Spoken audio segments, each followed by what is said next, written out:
પ્રિય વૈષ્ણવો, જય શ્રી કૃષ્ણ. પુષ્ટિ માર્ગમાં શ્રી ઠાકોરજીની સેવામાં દરેક શ્રૃંગાર પાછળ એક ગૂઢ અને સુંદર ભાવ છુપાયેલો હોય છે. આજના સત્સંગમાં આપણે શ્રી ઠાકોરજીને ધરાવવામાં આવતી વિવિધ પ્રકારના માલાજી અને તેના પાછળ રહેલા પરમ ભાવના વિશે સત્સંગ કરીશું. તો ચાલો માલાજીમાં છુપાયેલા અપાર પ્રેમના જીવંત દર્શન કરીએ. વાલા વૈષ્ણવો, જય શ્રી કૃષ્ણ. હું મનાતુરી આપ સર્વે વૈષ્ણવોનું આજના આ અલૌકિક સત્સંગમાં હાર્દિક સ્વાગત કરું છું. શું આપ જાણો છો કે શ્રી ઠાકોરજીને ધરાવાતી કમલની માલા કે ગુલાબની માલા પાછળ કેવો ભાવ રહેલો છે? અથવા તો 3, 5 કે 7 શેરની માલાજી નો શું ભાવ છે? ચાલો આ બધું વિસ્તારથી સમજીએ. બોલો શ્રી વલ્લભાધીશ કી જય.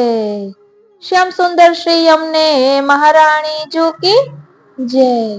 શ્રી ગિરિરાજ ધરણ કી જય.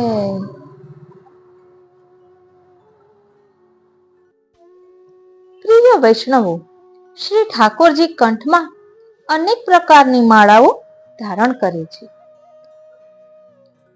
મોતીની, સોનાની, મણીની ગૂંથેલી માળા શ્રી કંઠમાં પ્રેમથી ધારણ કરીને પોતાના ભક્તોને એમ જણાવે છે કે હું તમને રાત દિવસ કંઠમાં રાખું છું, એટલે કે હૈયે લગાડીને રાખું છું. સોનાના મણિકાવાળી માળા શ્રી સ્વામિનીજીના ભાવથી. ધ્યાન આપજો, સોનાના મણિકાવાળી માળા શ્રી સ્વામિનીજીના ભાવથી. મુક્તા ફળવાળી માળા શ્રી ચંદ્રાવલીજીના ભાવથી ધારણ કરે છે. 3 લરની એટલે કે ત્રિલરી, 5 લરની, 7 લરની, 9 લરની, 13 લરકી, 21 લરકી આટલી માળાઓ ધારણ કરે છે. એટલે 3 શેરની માળાને સાત્વિક, રાજસ અને તામસ એમ 3 પ્રકારના ભક્તોનો તેમાં ભાવ છે. 5 શેરની માળાને શ્રી સ્વામિનીજી, શ્રી યમુનાજી, શ્રી ચંદ્રાવલીજી અને કુમારિકાઓનો ભાવ છે. 7 શેરની માળા એટલે રાજસી, તામસી અને સાત્વિક એમ 3 અને યુથાધિપતિ 4 મળીને 7 પ્રકારની 7 શેરનો ભાવ છે. 9 શેરની માળા એટલે 9 પ્રકારના ભક્તના ભાવથી. 13 શેરની માળા એટલે 9 પ્રકારના ભક્તો શ્રી સ્વામિનીજી, શ્રી યમુનાજી, શ્રી ચંદ્રાવલીજી અને કુમારિકાઓ નો ભાવ છે.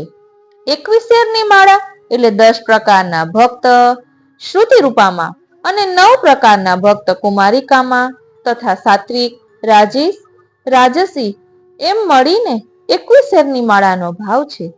શ્રી સુબોધિનીજીમાં લખ્યું છે કે શ્રી ગોપી ગીતના 19 શ્લોક છે ને, તે પણ શ્રી સ્વામિનીજી તથા શ્રી યમુનાજી મળીને 21 થાય છે. માટે 21 શેરની માળા છે. એટલે ગોપી ગીતમાં 19 શ્લોક છે, એટલે 19 પ્રકારના ભક્તોના ભાવ તેમાં દર્શાવ્યા છે.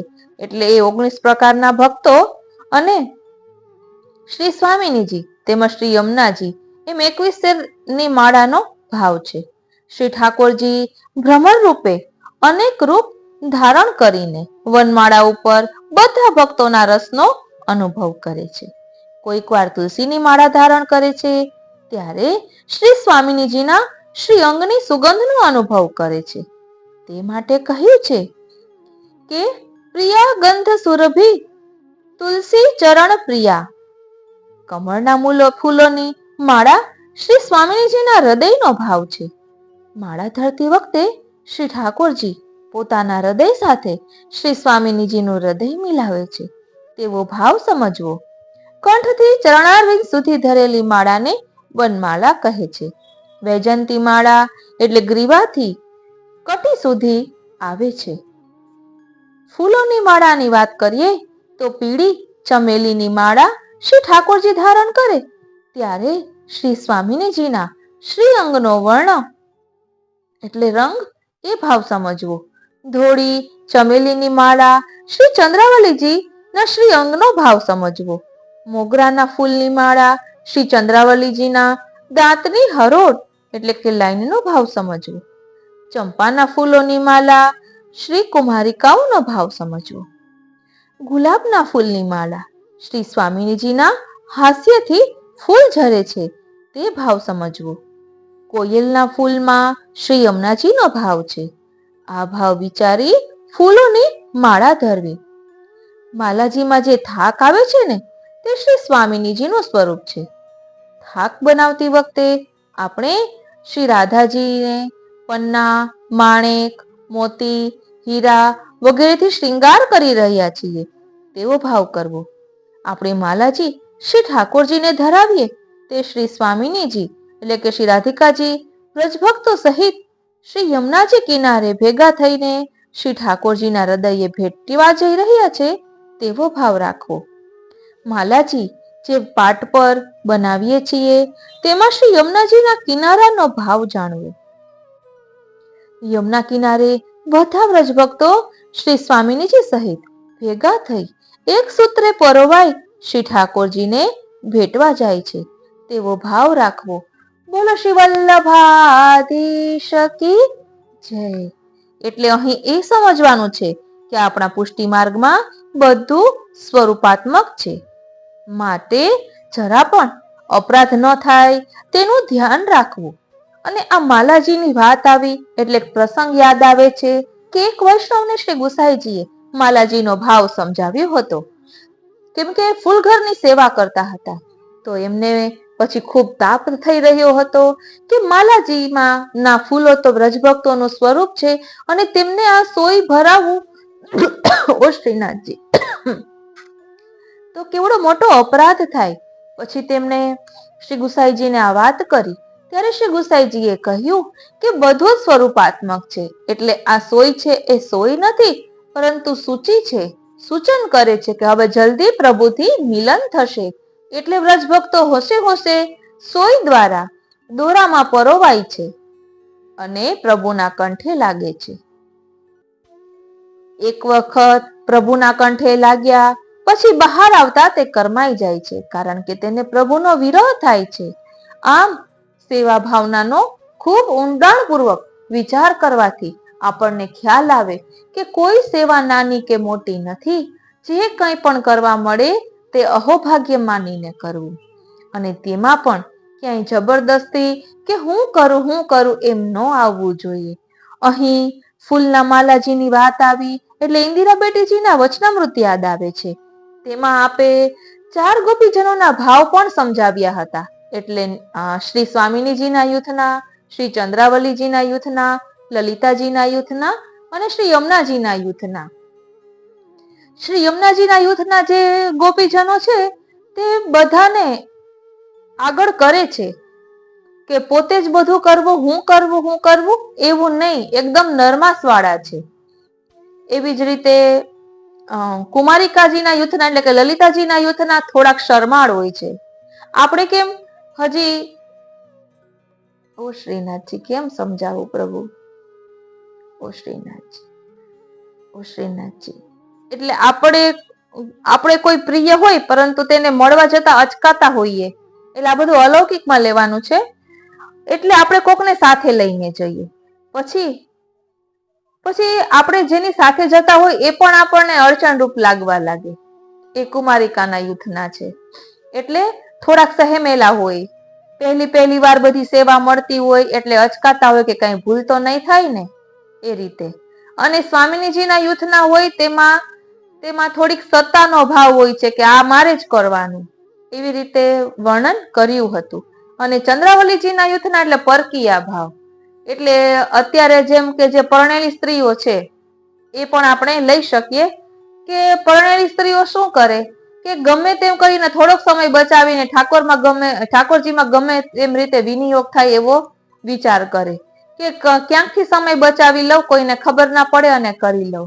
કારણ કે ઘણી વખત ઘરના સભ્યો પણ એમને પણ આપણા ભાવ વ્યક્ત ન કરી શકતા હોય એવું થતું હોય, એટલે પરકીયા ભાવ છે ચંદ્રાવલીજીનો. એટલે જેટલો લાવો મળે એટલો લૂંટી લેવાનો, ક્યાંય ચિત્રમાં નહીં આવવાનું. આ રીતે 4 યુથના ભાવ છે. જો આપને સેવા ભાવના ઊંડાણપૂર્વક શ્રવણ કરવી હોય તો જરૂરથી જણાવશો, કારણ કે આપણે ઠાકોરજીને જગાડવાથી પોઢાડવાની ભાવના અગાઉ લીધેલી છે. તેવી જ રીતે સહસ્ત્ર શ્લોકી સેવા ભાવના શ્રી હરિરાયજીએ ખૂબ સુંદર વર્ણન કર્યું છે. તેનો એક પાર્ટ આપણે લીધો હતો. તેમાં પણ સહસ્ત્ર પ્રકારના ગોપીજનોના ભાવ દર્શાવ્યા છે. ભાવનાના તો ઘણા બધા પુસ્તક છે. તો આપ જરૂરથી કોમેન્ટ બોક્સમાં જણાવશો કે આપને શું શ્રવણ કરવું છે. બોલો શ્રી વલ્લભાધીશ કી જય. પ્રિય વૈષ્ણવો, અહીં આપણે ભાવનાની વાત કરી એટલે હું આપને 2-3 પુસ્તકના નામ પણ કહું છું કે આપને શું શ્રવણ કરવું છે તે જરૂરથી જણાવશો. એક પુસ્તક છે પુષ્ટિની કલા સૃષ્ટિ.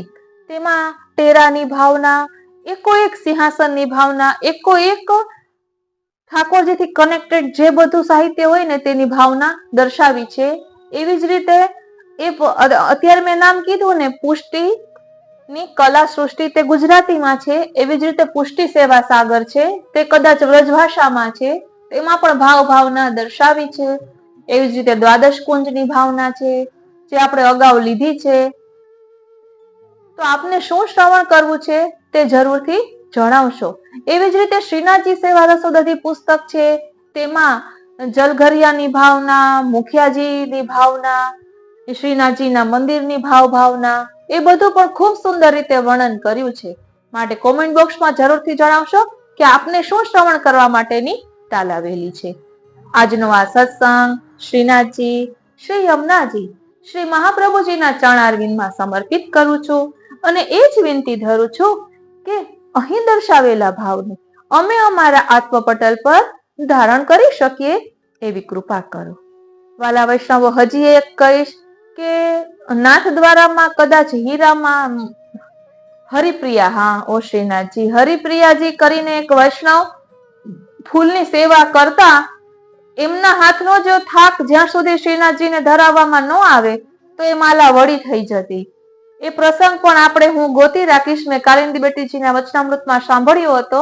ખૂબ સુંદર ભાવ છે. તો આપને જો આવી ભાવના શ્રવણ કરવી હોય તો જરૂરથી કોમેન્ટ બોક્સમાં જણાવશો. એટલે કહેવાનું તાત્પર્ય એ હતું કે હરિપ્રિયાબેન બહાર રહીને પણ પ્રભુ સુધી પહોંચી ગયા.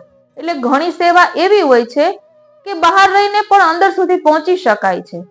એટલે કોઈ પણ સેવા મળે, નાની મોટી ન માનતા જે મળે તે આનંદથી કરવી જોઈએ. અમે આ સત્સંગ કરીએ છીએ, કરે કરાવે શ્રીનાથજી 100%, પરંતુ એ જ ભાવ છે કે વધુ વૈષ્ણવો સુધી આ પુષ્ટિ માર્ગીય ભાવના પહોંચે. તેના માટે ઘણો બધો ભોગી દેવાનો હોય છે. પોતાનો આત્મકલ્યાણનો ક્યાંય પણ વિચાર નથી હોતો. બસ એક જ ધૂન સવાર હોય છે. 24/24 કલાક કહો તો પણ ચાલે, નિંદરમાં પણ, કે નવું શું કરીએ કે વૈષ્ણવોના ભાવની વૃદ્ધિ થાય. કરનારા આપણે કોણ? કરે કરાવે શ્રીનાથજી, પણ મનમાં હંમેશાને માટે તાલાવેલી તો હોય જ છે. તો આપ જરૂરથી કોમેન્ટ બોક્સમાં જણાવશો આપને શું શ્રવણ કરવું છે. જય શ્રી કૃષ્ણ.